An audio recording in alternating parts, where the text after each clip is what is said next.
but it was able to operate from some very rough airstrips and therefore widely used by third world nations, initially marketed as a counter-insurgency aircraft.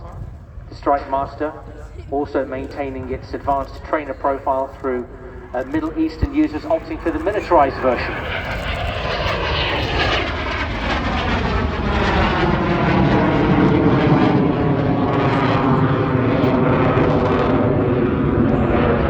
A total of 146 of these beautiful aircraft were built at Wharton between 1967 and 1984, with the two major production types and 12 variants in service in 10 different countries as late as 2009.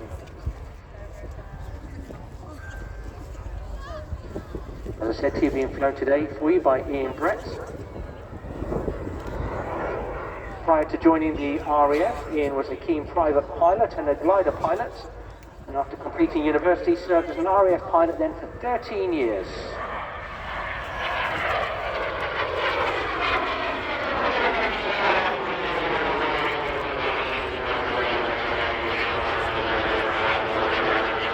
In his few days, very much a light management aircraft, Air Force used it extensively in the 1970s, especially in the Battle of Mobats, made famous in the book Stormfront by Roland White.